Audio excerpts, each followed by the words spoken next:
اور اس کے علاوہ جو انٹرنیشنل ریلیشنز ہیں دنیا کا، کیونکہ مجھے موقع ملا کہ دنیا میں مغربی کلچر کو اندر سے دیکھنے کا، اور مجھے کرکٹ کی وجہ سے ساری دنیا دیکھنے کا بھی موقع ملا، تو میں جو اپنا تجزیہ آپ کے سامنے رکھتا ہوں وہ میرے اپنے پرسنل ایکسپیرینسز سے ہے، اور جو میں نے یونیورسٹی میں میری ڈگری تھی وہ بھی پالیٹکس کی تھی۔ تو میں سب سے پہلے آپ کو جو چیز آپ کے سامنے رکھنا چاہتا ہوں وہ یہ کہ دیکھیں، جو ہمارے انٹلیکچوئلز، ہمارے علماء، ہمارے اسکالرز، ان کی سب سے بڑی ذمہ داری یہ ہے کہ وہ پاکستان کو جو ایک ساری مسلمان دنیا میں ایک یونیک ملک بنا تھا، جو اسلام کے نام پہ بنا تھا، باقی ملک اور وجہ سے نیشنلسٹ اسٹیٹس تھیں، مثلا ترکی ایونچولی جب عثمانیہ سلطنت ختم ہوئی یا خلافت ختم ہوئی تو ترکی ایک نیشنلزم کے نام پہ کمال اتاترک نے کھڑا کیا تھا، اور اسی طرح سارے جو آپ دنیا میں ملک دیکھتے ہیں وہ نیشنلسٹ ہیں۔ ہمارا ملک بنا تھا اسلام کے نام پہ، ایک آئیڈیالوجی کے نام پہ، اور دنیا میں صرف 2 ملک بنے ہوئے ہیں آئیڈیالوجی کے نام میں، جس میں پاکستان ایک ہے، اور اس کی بڑی اسپیسیفک آبجیکٹو ریزولوشن میں اس کا ڈیفائن کیا گیا ہے کہ ہمارے فاؤنڈنگ فادرز نے کہ پاکستان کا روڈ میپ کیا ہے، اور وہ انہوں نے ڈیفائن کیا تھا اسلامی فلاحی ریاست، اور اس کا اگر آپ اس کی بھی ڈیپتھ میں چلے جائیں تو وہ اس کو مدینہ کی ریاست، جو سب سے پہلے اسلام کی ریاست سیٹ اپ ہوئی تھی مدینہ میں ہمارے نبی صلی اللہ علیہ وسلم نے، اس کے اوپر وہ دنیا کی پہلی فلاحی ریاست بنی تھی۔ تو ہم نے جو فاؤنڈنگ پرنسپلز تھے اس کے اوپر بیس کرنا تھا پاکستان۔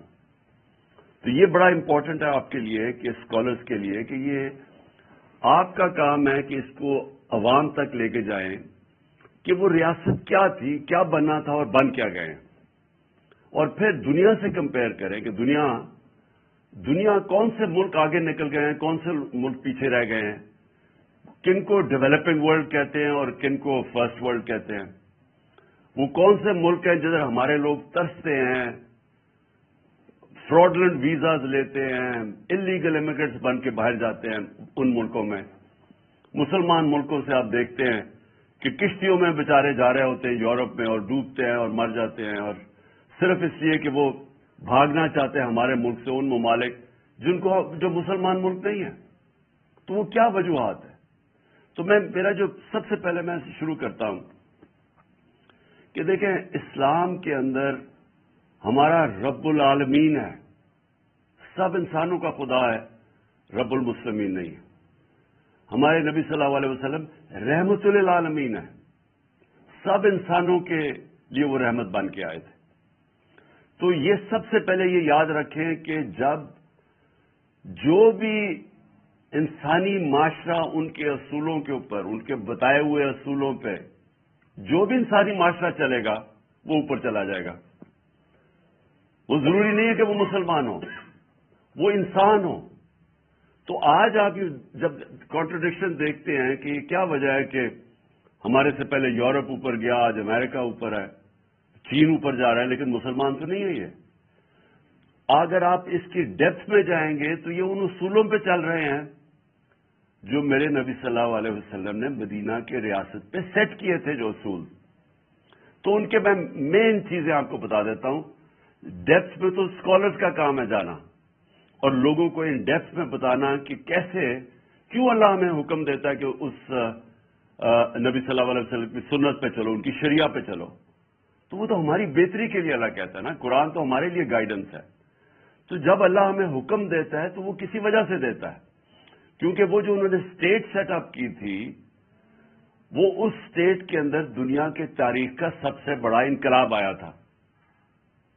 کبھی بھی اتنی تھوڑے وقت کے اندر اتنا بڑا دنیا کی تاریخ میں تبدیلی نہیں آئی۔ اور ایک لوگ یہ کہتے ہیں جی کہ منگولین نے بھی، چنگیز خان کے منگولین نے، انہوں نے بھی تقریباً آدھی دنیا پہ قبضہ کر لیا تھا، لیکن جب چنگیز خان کی اور منگولین فوجوں نے قبضہ کیا تو خون کے دریا بہے تھے، یہاں جو چینج آئی ہے، اگر آپ مدینہ کی ریاست کو اسٹڈی کریں تو جب نبی صلی اللہ علیہ وسلم 622 پہ پہنچے تھے مدینہ ہجرت کر کے، اور 632 اس دنیا سے پردہ کر گئے تھے، وہ 10 سالوں کے اندر ایک وہ انقلاب آ چکا تھا. اس میں سارا جو عرب تھا وہ ان کے شروع ہوئے تھے 313 پہ، اور سارا عرب ان کے نیچے آ گیا تھا. اور ٹوٹل جو لوگ جن کی جانیں دونوں طرف جنگوں میں گئی تھی وہ 1200-1300 تھے. تو اس اصل میں وہ فکری انقلاب آیا تھا. انہوں نے ذہن چینج کر دیے اور وہ لوگوں کو تبدیل کر دیا. وہ لوگ جن کی کوئی حیثیت نہیں تھی، دو سپر پاور تھی، پرشین اور رومن بیزنٹائن ایمپائر دونوں طرف، انہوں نے ان دونوں ایمپائرز ان کے سامنے کولیپس کر گئے. لیکن وہ اصل کولیپس کیے تھے جو ایک انہوں نے ذہن چینج کیے تھے لوگوں کے. اور اس کو اور طرح آپ کر سکتے ہیں کہ یہ ایک جس طرح مولانا رومی کی میں بڑی فیمس سینگ ہے، وہ بڑی سمجھنے والی ہے کہ انہوں نے کہا کہ جب اللہ نے آپ کو پر دیے ہیں تو کیوں چونٹیوں کی طرح رینگ رہے ہو. تو اصل میں انہوں نے ان کو پر دے دیا انسانوں کو، ان کو آزاد کر دیا. لا الہ الا اللہ کا مطلب سمجھا دیا. وہ بہت بڑا لا الہ الا اللہ دعویٰ آزادی کا ہے، اور پرواز صرف آزاد انسانوں کے اوپر ہوتی ہے، غلاموں کی پرواز اوپر نہیں ہوتی. اس لیے جو علامہ اقبال کی ساری غلام ہندوستان کے مسلمانوں کو جگانے کی جو کوشش کی تھی، وہ ساری آزادی کی وہ بات کرتے تھے. وہ جو شاہین کا علامہ اقبال کا کانسیپٹ تھا، وہ صرف آزاد شاہین اوپر جا سکتا ہے باقی مخلوق سے. تو مدینہ کی ریاست میں انسانوں کو آزاد کیا، ذہنی طور پہ آزاد کیا، لا الہ الا اللہ کے ذریعے آزاد کیا، اور پھر وہ جو ریاست بنائی وہ اصولوں کے اوپر کھڑی کی گئی. نمبر 1 اس کا اصول تھا عدل اور انصاف. یہ یاد رکھیں کہ یہ سب سے بڑا قرآن میں بار بار انصاف کے اوپر ایمفیسس یہ آتا ہے کہ انسان کے معاشرے میں اور جانوروں کے معاشرے میں سب سے بڑا فرق ہوتا ہے انصاف. جانوروں کے معاشرے میں مائٹ از رائٹ ہوتا ہے، انسانوں کے راستے میں انصاف ہوتا ہے، طاقتور اور کمزور ایک برابر ہو جاتے ہیں. اور یہ سب سے بڑی چیز مدینہ کی ریاست میں انہوں نے سیٹ کی، عدل اور انصاف.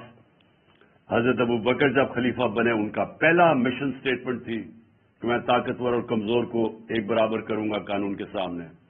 اس کے بعد حضرت عمر کی مشن سٹیٹمنٹ یہی تھی کہ میں طاقتور کو قانون کے نیچے لے کے آؤں گا، اور پھر حضرت علی کی بھی مشن سٹیٹمنٹ یہ تھی. تو بیسکلی جب آپ انصاف قائم کرتے ہیں ایک معاشرے میں، آپ لوگوں کو آزاد کر دیتے ہیں. جب آپ لوگوں کے فنڈامنٹل رائٹس کی حفاظت کرتے ہیں، ایک معاشرہ جب ان کو پروٹیکٹ کرتا ہے تو وہ معاشرہ اس قوم کے پوٹینشل کو ریلیز کر دیتا ہے، اس کی پرواز اوپر کر دیتا ہے، ان کو پر دیتا تھا انسانوں کو. کبھی بھی غلام انسانوں نے کوئی بڑے کام نہیں کیا آج تک. اور غلامی صرف یہ نہیں ہوتی کہ فزیکل غلامی ہوتی ہے، ذہنی غلامی اس سے زیادہ خوفناک ہوتی ہے. اور وہ جو کلونیلزم کا جو سب سے بڑا امپیکٹ پڑتا ہے، وہ ہمیں ذہنی غلام بنا دیتا ہے دوسرے کلچر کی. ہم ابھی تک یہی نہیں سمجھ سکے کہ جب ہم انگریزی پڑھاتے ہیں لوگوں کو ہائر ایجوکیشن کے لیے، اور کیونکہ اس وقت اسیوم کیا جاتا ہے کہ ہائر ایجوکیشن جو ہے وہ انگریزی زبان کے لیے سیکھنا ضروری ہے. وہ ایک وقت ہمارے نبی صلی اللہ علیہ وسلم نے کہا تھا کہ چائنا بھی جانا پڑے تعلیم حاصل کرنے کے لیے تو جاؤ، علم حاصل کرنے کے لیے. تو وہاں تک تو ٹھیک ہے، لیکن اس کے انگریزی کی وجہ سے ایک دوسرے کلچر کا غلام بن جانا، یہ بڑی خطرناک چیز ہے. کیونکہ غلام پھر اچھے غلام ہی بنتے ہیں، ان کے اندر اوریجنل تھنکنگ ختم ہو جاتی ہے، اوریجنل تھاٹ ختم ہو جاتا ہے.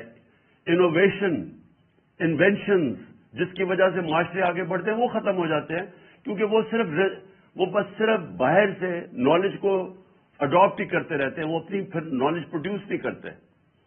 اور یہی جب آپ مسلمانوں کی تاریخ دیکھیں تو جو ایک دم وہ سویلائزیشن اوپر گیا تھا اس کے پیچھے پورا ایک انٹلیکچوئل پورا ایک تھنک ٹینکس بنے تھے جو بغداد کے اندر بیت الحکمہ قائم کیا تھا ہارون الرشید نے اور میمون الرشید نے، وہ جو ساری دنیا سے انہوں نے کتابوں کی ٹرانسلیشنز کی تھی وہاں اس میں بڑے بڑے اسکالرز نکلے تھے. مسلمانوں نے دنیا کے اندر سائنس میں لیڈ کیا تھا، ٹاپ اسکالرز مسلمان تھے.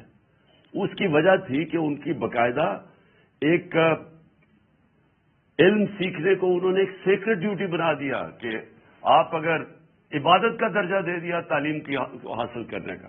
اور پھر اوریجنل تھنکنگ آئی جب انہوں نے ٹرانسلیٹ ایرسٹوٹل کے اور گریک اسکالرز کی انہوں نے جب کتابیں ٹرانسلیٹ کی عربی میں، اور پھر اپنی اس کے اوپر تبصرے کر کے ان کو اس تھاٹ پروسیس کو آگے لے کے گئے. تو اس وقت ہمارا مسئلہ یہ ہے اور یہ مسلمان دنیا کا کہ کلونیلزم کی وجہ سے ابھی تک ہم اس ذہنی غلامی سے نہیں نکل سکے. ہم ابھی تک جو انگریزی بہتر بول لیتا ہے اس کو ہم ایک بڑا اسٹیٹس دے دیتے ہیں معاشرے میں. ہم یہ ریئلائز نہیں کرتے کہ یہ تو صرف مینس ٹو این اینڈ ہونا چاہیے. یہ تو صرف ایک طریقہ ہونا چاہیے باہر کی نالج ایکوائر کر کے اور پھر اپنا تھاٹ پروسیس ڈیولپ کرنے کا. اور اسی لیے ابھی تک ہم کہ کیا ہونا چاہیے تھا پاکستان کو، ہم یہی نہیں سمجھ سکے کہ اس کی بڑی ایک عظیم خواب تھا، مشن سٹیٹمنٹ تھی اسلامی فلاحی ریاست، بیسکلی مدینہ کی ریاست کے اصولوں پہ کھڑا ہونا. تو آج آپ یہ دیکھ لیں کہ جو نمبر 1 پرنسپل تھا عدل اور انصاف، جس کو آپ اس کو انگریزی میں رول آف لا کہتے ہیں، آج آپ دیکھ لیں کہ مسلمان دنیا کے کیا حالات ہیں رول آف لا کے انڈیکس میں. اور آپ دوسری طرف دیکھ لیں کہ مغربی ریاستیں جو مسلمان نہیں ہیں ان کے رول آف لا کے انڈیکس میں وہ کدھر ہیں. ایک رول آف لا انڈیکس ہے جس میں ٹاپ پہ سوئٹزرلینڈ ہے 99.9%، اور سب سے کم ہے نائجیریا 7% پہ. نائجیریا تیل کے ذخیرے پہ بیٹھا ہوا ہے، غربت کی انتہا ہے نائجیریا میں. سوئٹزرلینڈ میں کوئی ریسورسز ہی نہیں ہے، لیکن کیونکہ وہاں رول آف لا اور انصاف ہے وہ سب سے خوشحال ملک ہے. یورپین ویسٹرن ملک سب 80 to 90% ہے رول آف لا میں اور خوشحال ہے.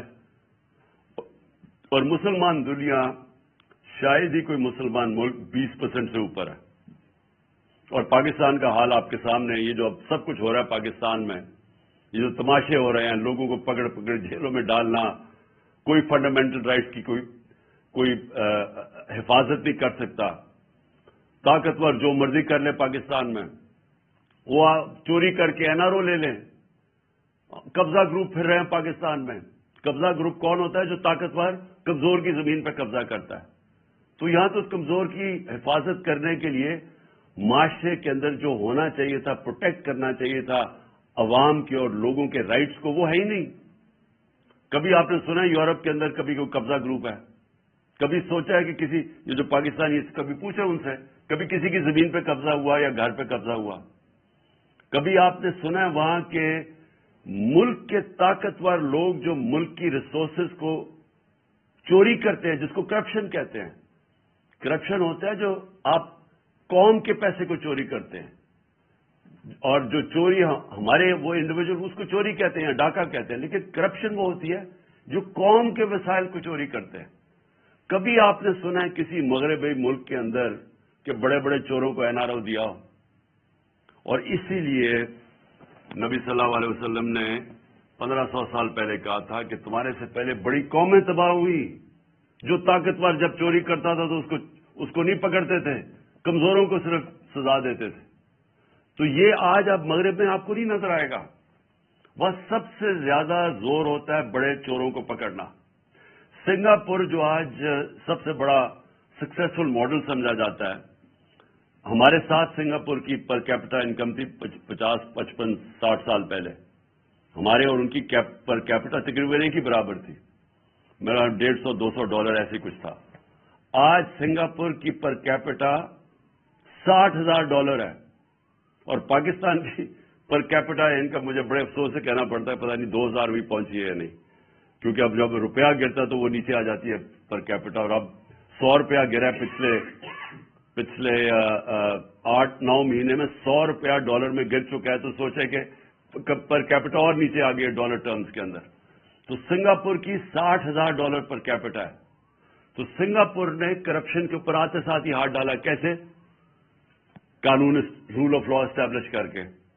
انہوں نے چھوٹے چوروں کو نہیں پکڑا، انہوں نے وہ جو حدیث ہے اس کے اوپر چل کے انہوں نے سب سے بڑے لوگوں کو، بڑے بڑے وزیروں کو پکڑا، اور اس کے بعد نیچے خود ہی لوگ ٹھیک ہو جاتے ہیں. اور چھوٹی چوری سے ملک تباہ نہیں ہوتے.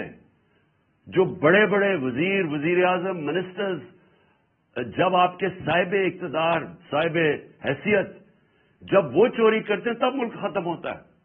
چائنا نے جو سب سے تیزی سے ترقی کر رہا ہے، 450 تقریباً 450 وزیروں کو انہوں نے سزائیں دی ہیں پچھلے 7 سال میں. تو کوئی بھی ملک جب تک انصاف قائم نہیں کرتا وہاں خوشحالی نہیں آتی. جب تک رول آف لا نہیں ہے ڈیموکریسی نہیں آتی. ڈیموکریسی آپ جب رول آف لا کا مطلب ہی ڈیموکریسی ہے. ڈیموکریسی ہوتی وہ ہے جو قانون کے سامنے سب کو ایک برابر کر دیتی. تو جب آپ کے ملک میں رول آف لا نہ ہو ڈیموکریسی نہیں آتی. اب یہ تماشا دیکھ لیں پاکستان میں، آئین کہتا ہے کہ 90 دن کے اندر الیکشنز ہونے ہیں. وہ سارے مل کے کہہ رہے ہیں کہ نہیں جی 90 دن میں الیکشن نہیں، اور بہانے مار رہے ہیں کہ کچھ پتہ نہیں پیسے نہیں ہیں. پیسے نہیں ہیں، سوچیں، کہتے ہیں پیسے نہیں ہیں الیکشن کروانے کے لیے. یہ تو ڈائریکٹ یہ بھی آئین کی کانٹروینشن ہے. سو ہمارے ملک کے اندر جب تک ہم رول آف لا اسٹیبلش نہیں کرتے، جو میں نے 26 سال پہلے اپنی تحریک شروع کی تھی، انصاف کی تحریک، مینز رول آف لا، تو یہ تو نمبر 1 چیز تھی مدینہ کی ریاست میں. خوشحالی بعد میں آئی، پہلے عدل اور انصاف آیا. دوسری چیز اتنی بڑی ہے ساورنٹی. دیکھیں، ایک لا الہ الا اللہ کا دعویٰ یہ ہوتا ہے کہ میں آزاد ہوں، میرا ملک آزاد ہے. یہ نہیں ہو سکتا کہ آپ اتنا بڑا دعویٰ کرتے ہیں اور آپ کا ملک غلامی کرے، کبھی کسی سپر پاور کی، کبھی کسی کے سامنے ہاتھ پھیلائے. یہ بالکل لا الہ الا اللہ کی کانٹروینشن ہے. ایک اسٹیٹ کی ساورنٹی جب وہ سبجوگیٹ کر دیتی ہے اپنی ساورنٹی. اچھا، اس کو بھی اور ڈیفائن کر دیں کہ جب ہم کہتے ہیں انڈیپینڈنٹ فارن پالیسی، اس کا کیا مطلب ہے؟ انڈیپینڈنٹ فارن پالیسی کا مطلب یہ ہوتا ہے کہ ایک ملک کی فارن پالیسی بنتی ہے اپنے لوگوں کے مفادات کی تحفظ دینے کے لیے. ہم اپنے ملک کے فائدے کے لیے فارن پالیسی بناتے ہیں، اپنے لوگوں کے، جس کو نیشنل انٹرسٹ کہتے ہیں. اب ہمارے ملک میں یہ تو بنتا بھی ایسے رہا، ہم نے اپنے ملک کو قربان کیا اور لوگوں کی فارن پالیسی کے انٹرسٹ کے لیے. ہم نے وار آن ٹیرر میں حصہ لے لیا اور اپنے 80,000 لوگ مروا دیے تھوڑے سے ڈالرز کے لیے، اور صرف امریکہ کو خوش کرنے کے لیے. اس کا نتیجہ کیا ہوا؟ نہ امریکہ خوش ہوا، اپنے لوگوں کی تباہی کر دی، اور چھوٹی سی ایلیٹ جو اوپر بیٹھی ہوئی اس کا فائدہ ہو گیا. باقی عوام میں 80,000 لوگوں کو، یعنی سارا اپنا قبائلی علاقہ اس کو اجاڑ کے رکھ دیا. پختونخوا کے صوبہ کے اندر تباہی آئی، لیکن فائدہ تو صرف تھوڑے سے لوگ جو اوپر بیٹھے ہوئے تھے. تو جب ایک فارن پالیسی آپ کی بنتی ہے کسی اور کے انٹرسٹ کو سرو کرنے کے لیے، آپ آزاد نہیں ہوتے. اب روس، میں مثال دیتا ہوں، ہم نے روس سے کیوں اچھے تعلقات کرنے کی کوشش کی؟ ہم نے اس لیے کیے کہ ہمیں روس سے 2 چیزیں چاہیے تھی. ایک، ہمیں ان سے گندم چاہیے، ان سے ہماری کوشش تھی ان سے سستی گندم لیں، کیونکہ پاکستان کو 20 لاکھ ٹن کمی تھی جب ہمارا دور تھا گندم کی. اب اس سے بھی زیادہ مجھے لگتا ہے گیپ ہے. مجھے نہیں لگ رہا کہ ہمارا اس وقت جو بھی سیلاب آیا اس کی وجہ سے، میں نہیں سمجھتا کہ ہماری وہ گندم کی پروڈکشن ہوگی، وہ کم ہو جائے گی. اور پھر ایک دم دنیا میں تیل اوپر چلا گیا، اور جب روس اور یوکرین کی یہ لڑائی ہوئی تو اس سے اور تیل اور اوپر چلا گیا. تو میں جب گیا، ہم طے کر کے آ گئے تھے، میں نے صدر پوٹن سے طے کر لیا تھا کہ جس طرح ہندوستان کو سستا تیل دے رہے ہیں، ہمیں بھی وہ سستا تیل دیں. یہاں واپس آئے تو یہاں جناب ہمارا کرو روس کو کیونکہ انہوں نے یوکرین میں انویڈ کر دیا.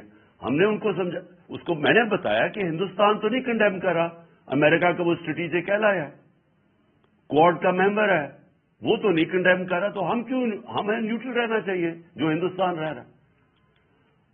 ہمارے آرمی چیف نے, آپ یہ سوچیں, ایک یعنی گریڈ 22 آفیسر نے بیٹھ کے ایک سیکیورٹی کا سیمینار تھا, اس نے خود کنڈیم کر دیا روس کو. ہم ان سے سستا تیل لے رہے ہیں, اس نے کنڈیم کر دیا, اور امریکہ کو خوش کرنے کے لیے. اب اس سے نتیجہ کیا ہوا؟ ہندوستان کا جو مہنگائی تھی, انفلیشن تھی, وہ کوئی 7.5% تھی. دنیا میں تیل اوپر گیا کیونکہ لڑائی جب ہوتی رہی تھوڑا اور اوپر چلا گیا. ہندوستان کی انفلیشن 7.5% سے 5.5% پہ آ گئی. پاکستان کی انفلیشن 12% تھی. ہماری 12% سے انفلیشن 30% پہ چلی گئی کیونکہ ہم مہنگا تیل لے رہے تھے, تیل کی قیمت اوپر چلی گئی. اب نقصان کس کو ہوا؟ پاکستانی عوام کو. میں یہ کوئی اپنی ذات کے لیے تو نہیں کہہ رہا تھا, میں تو اپنے لوگوں کے لیے فیصلہ کیا تھا کہ ہمیں سب سے بنانی چاہیے. ہم کسی کی لڑائی میں کیوں پڑے؟ ہمیں انٹرسٹ اپنے لوگوں کا ہونا چاہیے. یہ انڈیپینڈنٹ فارن پالیسی ہوتی ہے. لیکن جب آپ کسی اور کو خوش کرنے کے لیے اپنی فارن پالیسی بناتے ہیں اور اپنے لوگوں کو قربان کرتے ہیں, اس کا نتیجہ یہ ہوتا ہے جو آج پاکستان میں مہنگائی کی لہر ہے اور یہ بڑھتی جا رہی ہے, اور اس کا پریشر, کیونکہ آپ زیادہ پیسے دے رہے ہیں تیل کے لیے, ڈالرز آپ کے جا رہے ہیں, آپ کے ڈالر ریزروز پہ فرق پڑ گیا. آج پاکستان کی تاریخ میں کبھی بھی اتنے کم ڈالر ریزروز نہیں جو آج ہیں, جس کے اثرات اب آپ دیکھ رہے ہیں. تو تیسری چیز ہے, اسٹیٹ کی ذمہ داری ہے اپنے کمزور طبقے کی حفاظت کرنا, جس کو فلاحی ریاست کہتے ہیں. جو علامہ اقبال جب اسپرچل ڈیموکریسی کی بات کرتے تھے, اس کے پیچھے کیا تھا کہ ایک ڈیموکریسی جس میں انسانیت کی قدر ہو, جو ہیومین ہو. اور یہی آج مجھے افسوس سے کہنا پڑتا ہے کہ آپ اسکینڈینیویا چلے جائیں, آپ نے اگر وہ جو سوچ تھی ہمارے نبی صلی اللہ علیہ وسلم کی مدینہ کی ریاست میں جو فلاحی ریاست بنائی تھی, آج اگر آپ نے اس کی مثال دیکھنی ہے تو سویڈن, ڈنمارک اور ناروے چلے جائیں. بہترین قسم کا انسانیت کا وہ نظام ہے, خوشحال لوگ ہیں. میری کنٹینشن یہ ہے کہ جب تک آپ عدل اور انصاف نہیں معاشرے میں رائج کرتے اور ایک فلاحی ریاست انسانیت کا نظام نہیں بناتے, اللہ کی برکت نہیں آتی معاشرے پہ. اور یہی آپ دیکھیں کہ وہاں خوشحال ہیں, آپ کے لوگ ترستے ہیں وہاں جانے کے لیے اسکینڈینیویا. کبھی پوچھیں جو پاکستانی رہتے ہیں وہاں اسکینڈینیویا میں, وہ کتنی تعریف کرتے ہیں, ان کو سمجھ ہے کہ فلاحی ریاست کیا ہوتی ہے. اور ہم نے پوری کوشش کی, ہیلتھ کارڈ لے کے آئے ہم. ہیلتھ کارڈ کا مطلب یہ تھا کہ سارے پاکستان کے خاندانوں کے پاس ہیلتھ انشورنس ہو 10 لاکھ روپے کی, کہ کسی بھی ہسپتال میں جا کے اپنا علاج کروا سکے. یہ اس لیے ضروری تھا کیونکہ ساری ریسرچ بتاتی ہے کہ جب بھی ایک خاندان جو غربت کی لکیر سے اوپر بھی ہے, اس کے اوپر اگر ایک بیماری آتی ہے تو وہ بیماری اور بڑی بیماری, تو اس کے لیے وہ قرضے لے کے وہ غربت کی لکیر کے نیچے چلے جاتے ہیں. یہ غربت کا ایک بہت بڑا وجہ ہے کہ ایک خاندان میں بیماری آ جاتی ہے. تو ہیلتھ کارڈ یہ پروٹیکشن تھی لوگوں کی. اس کی تعریف دنیا میں ہوئی, لانسٹ میڈیکل جرنل ہے دنیا کا, اس نے تعریف کی. انہوں نے کہا کہ ہمارے سے امیر ترین ملکوں کے پاس بھی اس طرح کا یونیورسل ہیلتھ کوریج نہیں ہے جو پاکستان میں ہے. اور افسوس سے کہنا پڑتا ہے کہ یہ گورنمنٹ نے وہ رول بیک کر دیا. اور وہ ایک ایسی چیز تھی کہ صرف یہی نہیں کہ پروٹیکشن تھی ہمارے 50% آبادی سفید پوش کے لیے بھی, کہ وہ کسی بھی یعنی پرائیویٹ ہاسپٹل میں غریب لوگ جا کے اپنے ہارٹ کے اندر سٹینٹس ڈلوا سکتے تھے. پرائیویٹ ہاسپٹل میں پہلی دفعہ پاکستان کا غریب آدمی جا کے اپنا علاج ہیلتھ کارڈ کی وجہ سے کروا رہا تھا. اور دوسری چیز کہ دیہاتوں کے اندر پہلی دفعہ پرائیویٹ سیکٹر ہاسپٹل بنانے کے لیے جا رہا تھا کیونکہ ہیلتھ کارڈ کی وجہ سے.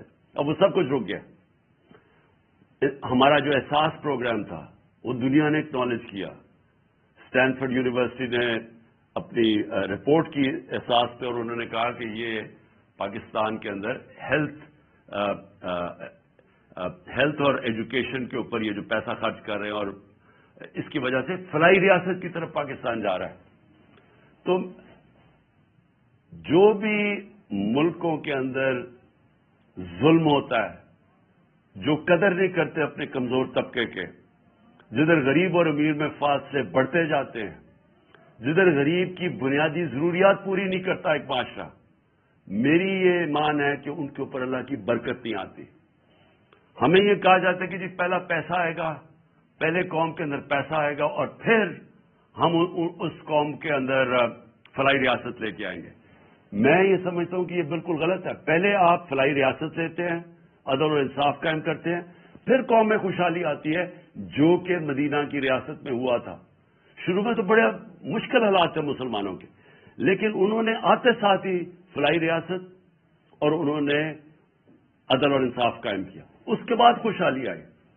اور یہی ماڈل پاکستان کو فالو کرنا ہے, کیونکہ اب تک ہم انتظار ہی کرتے رہتے ہیں کہ جی پہلے پیسے آئیں گے اور پھر فلاحی ریاست بنے گی, جو نہ پیسے آتے ہیں اور نہ فلاحی ریاست بنی ہے ابھی تک. لیکن اس سے بھی پہلے عدل اور انصاف سب سے امپورٹنٹ ہے, جس کے لیے یہ جو میری ساری حقیقی آزادی کی تحریک ہے, اس کی بنیاد ہی یہ ہے کہ پاکستان میں ہمیں سب کو مل کے ایک انصاف کے نظام, رول آف لا کے لیے لڑنا چاہیے کہ جب تک سب طاقتور طبقے قانون کے نیچے نہیں آتے, جب تک قانون طاقتور کو انصاف کے کٹہرے میں نہیں کھڑا کرتا طاقتور مجرموں کو, جب تک ان کو NRO دیتا جائے گا, پاکستان چھوڑے کسی بھی دنیا کے ملک کا کوئی مستقبل نہیں ہے جدھر طاقتور کے لیے ایک قانون اور کمزور کے لیے دوسرا. میں پھر سے آپ سب کا شکر گزار کرتا ہوں, ابرار آپ کا بھی اور بابر آپ کا بھی, کہ آپ نے مجھے موقع دیا اپنے پاکستان کی انٹلیکچوئل ایلیٹ سے بات چیت کرنے کا. بہت بہت شکریہ. تحریک انصاف کے چیئرمین عمران خان خطاب کر رہے تھے. کہتے ہیں آزاد فارن پالیسی کا مطلب عوام کے مفادات کا تحفظ ہے. ہم نے اپنے مفادات کے لیے فارن پالیسی بناتے ہیں. ہم نے وار اینڈ ٹیرر میں حصہ لے کر اپنے 80,000 لوگ مروا دیے. امریکہ کو خوش کرنے اور ڈالر کے لیے جنگ کا حصہ بنے. قبائلی علاقے اجاڑ کر رکھ دیے. فائدہ چند لوگوں کو ہوا. ہم نے روس سے اچھے تعلقات رکھنے کی کوشش کی. اسلام آباد یہ چلتے ہیں. راجہ پرویز اشرف شہدائے جمہوریت کی یاد میں تقریب سے خطاب کر رہے ہیں. انشاءاللہ تعالی یہ تقریبات جو ہیں یہ پاکستان پیپلز پارٹی اور آئین پاکستان کے شایان شان ہوں گے. میں اور ایک بات بھی کر دوں کہ آئین پاکستان کا حلیہ بگڑ چکا تھا اور اس میں تو جنرل صاحب کا نام بھی آ چکا تھا, لیکن پھر ایسا اللہ تعالیٰ نے کیا کہ صدارت کی کرسی پر جناب آصف علی زرداری صاحب راجمان ہوئے اور انہوں نے والنٹریلی اپنی تمام وہ سلب کردہ جو اس پارلیمان کی سلب کردہ جو پاورز تھیں وہ واپس پارلیمان کو لوٹا دی. میں سمجھتا ہوں کہ ان کا بھی ایک کردار جو ہے وہ تاریخ میں ہمیشہ زندہ رہے گا, تابندہ رہے گا. پاکستان زندہ باد, پاکستان پیپلز پارٹی زندہ باد. شکریہ. اسلام آباد میں راجہ پرویز اشرف شہدائے جمہوریت کی یاد میں تقریب سے خطاب کر رہے تھے. مزید خبریں اس بریک کے بعد.